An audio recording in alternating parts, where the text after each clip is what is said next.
Here we go. Welcome back to Nick Lenz Comic Corner Classic, Lesson Known Classic. This is episode number 3164, Doubleshot 3058. Now, these two trades I can confirm.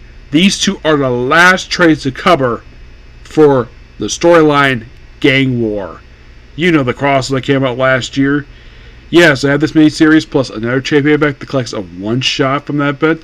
After these two are done, I'm done with Gang War. Completely done. First we have is Daredevil Gang War by Erica Sanchez. Yes, it features the electric Daredevil. Yep. So, you have Sergio Davia. This is, I believe, her second limited series she's had as Daredevil. Not the first one she's had overall. No, she had plenty when she's just simply known as Elektra, the assassin. You have Sergio Davila, Sean Persons, who is the inker, and the colorist, all the covers for this book.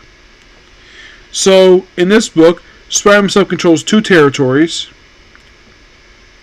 So, a lot of this is basically her battling various individuals associated with... this is basically what she's doing off-screen when you don't see her in the main story. So, basically, this is her handling Hell's Kitchen. This is basically her working with a detective who has faced off against somebody I did not expect to see again.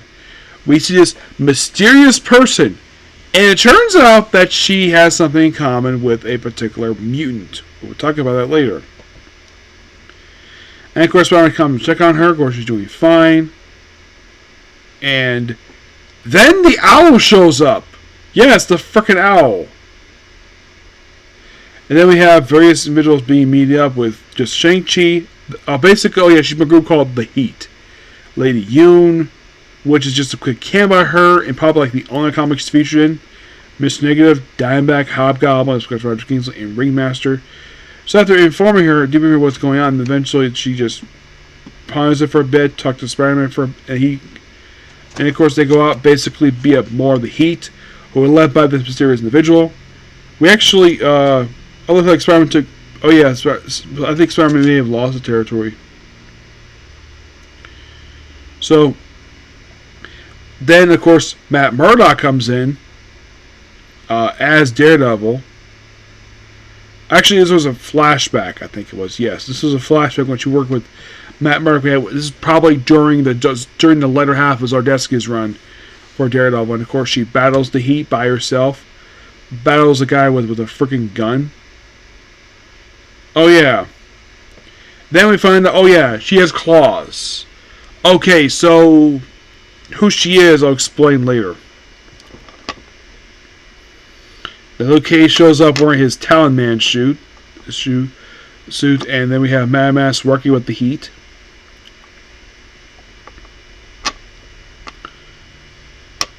And then we finally reveal an issue. The series is roughly 4 issues, so we see Owl flying around. Yeah, and we find out who it is. B'Elanna. Those of you may have forgotten this character, I know my friend Tivia has not forgotten this woman, is X-23's other sister presents Gabby. Yep. The one that turned bad, who actually disappeared after the original ongoing series ended.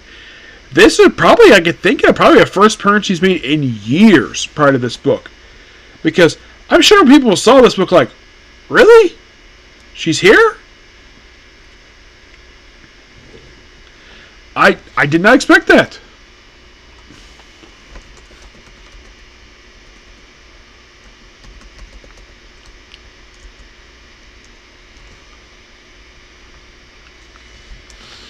Yeah, it's not available to issue 3 of who the heck this leader is. Yeah.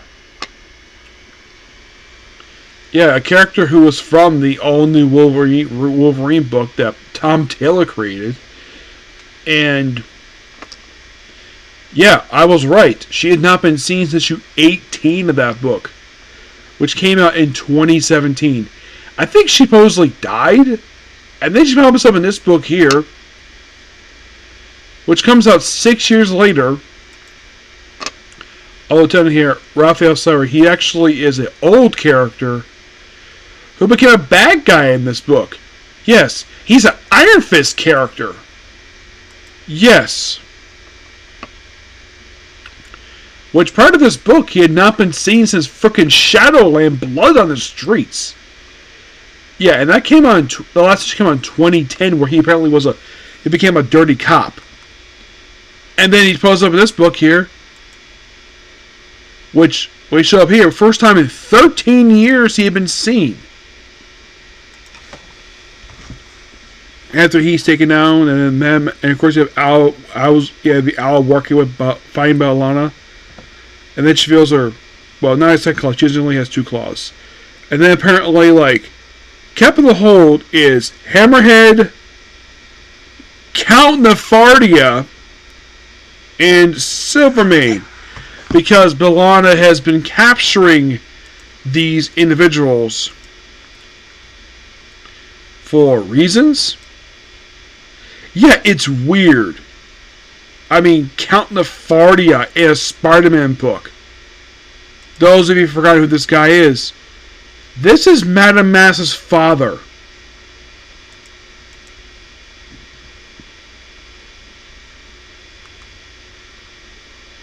Yeah, this guy's an Iron Man villain. And Madame Mass's appearance in this book was basically like really weird. It's like, why the heck would you include Madame Mass's book? And here's the thing. Like, this is a solo she appeared in this book because he was appearing mostly in the main gang war story. And then after the gang war wrapped up, he popped up in the second volume for Daredevil, The Woman of Fear, Volume 2. Which was Elektra's third miniseries as Daredevil. And of course, She-Hulk is here because of course she is. And of course they have a kid basically trying to grab her size, which is like, not a toy. And shows how the proper use, and of course she battles Bellana.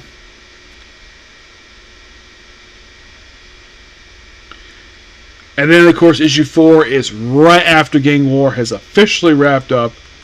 Basically this last issue is an aftermath issue. Yep, because, well, the story continues over in the main book. For 2 issues it comes back to this book. And then after this, the story continues over in Daredevil number 7. Yep. As for Bellana herself, after the events of this very issue, she is never seen again. Yeah, never seen again. The reason for it? No idea. So, fighting Abe, here she's here with Miles. Of course, this is in the aftermath. It's like, great work you did, though. Like, no high five when you hug her? Not really. Shake on it? Sure. See you on Spider-Man. Let's do this again sometime. I'm like, you shook hands with a beautiful woman like Elektra. Yep. And we see like a flashback of her life. Throughout the years fighting Belladonna, who disappears after this story. By the way, she falls off a bridge, and we don't see where she died. We don't see a body, so we hear a wood. So, I don't think she's dead. The reason why, because she has a healing factor. As far as I can tell, she has one.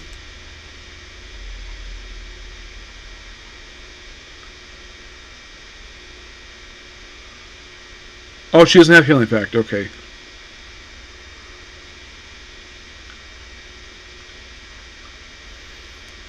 So she doesn't have a healing factor, but it's possible she's dead, but we don't see a body. And then, of course, you have her working with convention with Spider-Man. And then, of course, right after that, she goes back to Daredevil. And that's the next time we see her. A really good book. Thoroughly enjoyed it. Give the book roughly a 9 out of 10.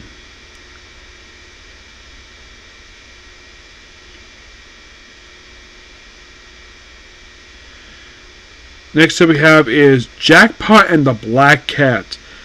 Yeah, there's a one-shot in here.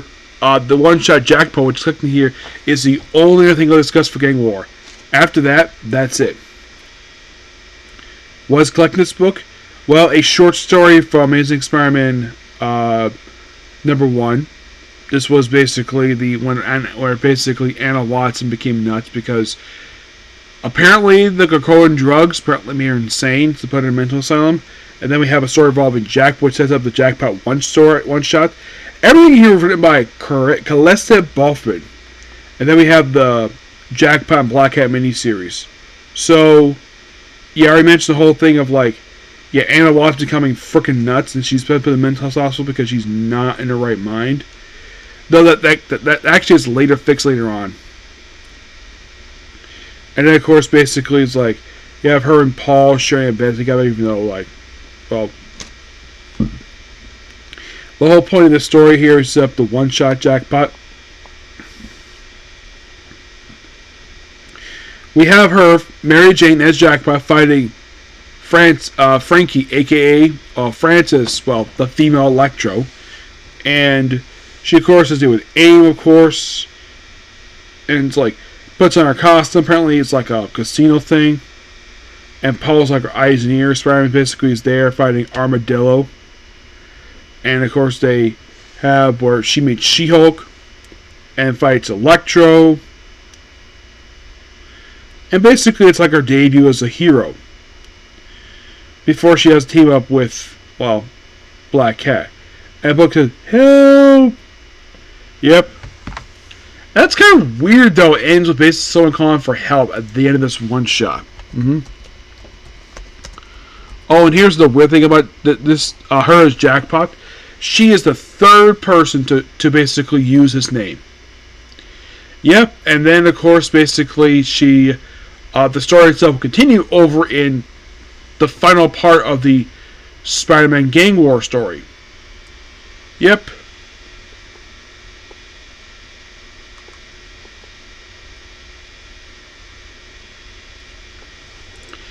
So technically, in a way, this is another one-shot for her, and then she has another team-up mini-series with the Black Cat. Yep.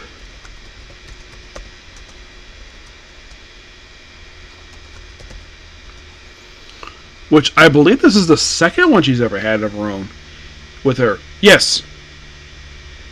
And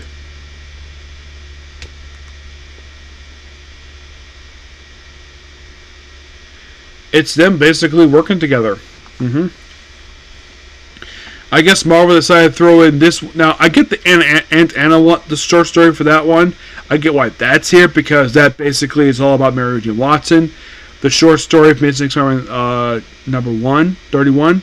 That's thrown here because it's another short story featuring Mary Jane Watson. And then you have the Jackpot one-shot, which deals with Gang War. And then we have this miniseries. Which has to take on old Spider-Man villain Chance with Black Cat. And throughout this book, they're working together. And also, Black Cat has got herself a girlfriend in this book. Yep, a girlfriend. And her name is Amelia. Yes, because it was basically revealed in the Black Cat book. The Black Cat is bisexual.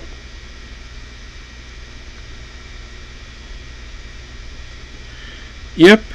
So, and of course, she has to hide Jackpot from her own girlfriend, and of course, they just have a little team-up story here. And do they fight each other? Well, not really. And of course, she's wearing her suit down to show a little more skin. When MJ was with Peter, Felicia did show her cleavage, but she actually zipped up a little more than she normally would, just for Mary Jane's point of view. Yep. And of course, beats up a bunch of thugs. And then it turns out Amelia is actually Brandworth. Yep.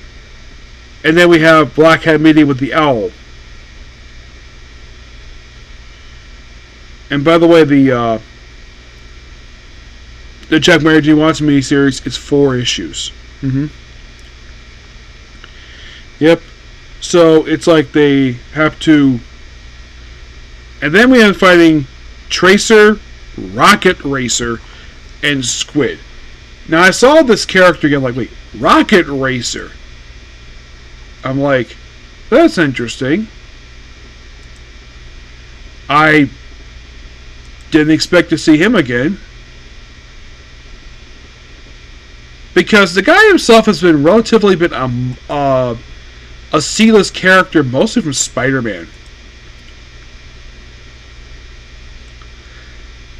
Yeah, prior to this book, he last appeared in the issue of She-Hulk. Yes, he appeared in the issue of She-Hulk. He also appeared in issue 10 of the most recent volume for Spider-Man. And then appeared in the issue of Power Iron Fist. But his most big appearance was part of Avengers Academy, joining this company known as Briggs Chemical LLC, which was only around until basically disappeared after its owner died in the, I think it was like toward the end of the, he basically died in the, I think it was like the third to last issue of the book. Fourth to last issue, yes, because the book ended issue 40. Mm-hmm.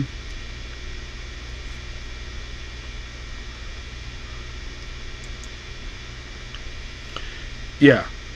And he was only featured in that book for 3 issues. After appearing there for 3 issues, because he appeared heavily in Spider-Man for years. Yes.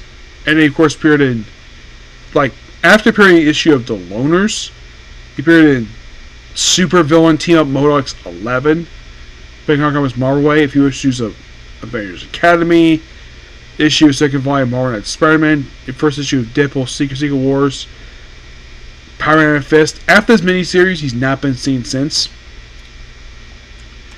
What about the other 2 villains? Tracer and the Squid. Tracer is a character Peter David created who appeared in issue 1 of Friendly Amazing Spider-Man, and then he appeared in Marvel Knight Spider-Man number 19. Then he appeared in Spider-Man 525, which that was all part of the other Evolve or Die back in 2005. And then he wasn't seen again for 19 years. Appears in 2 issues, hasn't been seen since then. Squid is another Spider-Man villain who appeared in Peter Parker Spider-Man number 16. This is most of the second line for the book. He, of course, like Case of Rocket Racer, like, after that debut issue, it's like he appeared a little bit here and there, mostly in a lot of Spider-Man books. He, of course, he previously appeared in issue of Adventures of Moon Knight, probably in a cameo. But he's not a character. It's like, okay, let's because there's Spider-Man characters, let's find Spider-Man villains. Yep, so they fight them, and of course then the series wraps up basically where they have Brandsworth get away. Well, they stop Alf or whatever the heck he's doing, and they just hang out, have a toast, and that's it. Now, will in fact Marvel do another Black Cat miniseries? Black Cat Jackpot one? Well, in the case of Jackpot, no, because Mary Jane is now Venom. Yep, they spoiled it on April Fool's Day for some stupid reason. But with that, basically, I'm done with Gang War. Completely done. There is nothing else left to review for that one. Nope, nothing. You're like, really? Yeah, really. There is nothing left. That Jackpot one shot along with the Daredevil Gang War miniseries, that was all to review. Because everything else is all completely done. So, final thoughts on Gang War. The whole event. The event itself did go by a little quickly. I do gotta admit the tie-ins were actually had much better writing than the main event. Yes. Oh, the one thing, tie-ins had something over the main event. You didn't have John Jr. drawing the artwork. Yes. Yeah, this one, I think the Jackpot one-shot felt like basically, just Mary Jane's Jackpot, her public debut. During a crossover, which leads in the finale. And then you have our team with Black Cat. Okay, interesting. But it's not terrible. The tie-ins, from what I've read, I can tell it was reading all of them. None of the tie-ins terrible. The Miles Morales was interesting, though that felt like basically was some stories in between the main story. Luke Cage was awesome. Shang-Chi was interesting. At least they include some other stuff with it. But, yeah, Gang War's done. Yeah, the event itself was not as good as people thought it would be. At least probably thought Marvel thought it would be awesome. But not really. It was just a dragged out story that spread over the course of like a half a dozen issues. And why so many tie-ins? Don't know. I'm shocked if I can have one shot aside from the opening shot. Yeah. But that's pretty much a particular review. Please be sure to like, comment, subscribe, turn notifications. So, next up we have Black Butler next. Okay? See you. Bye.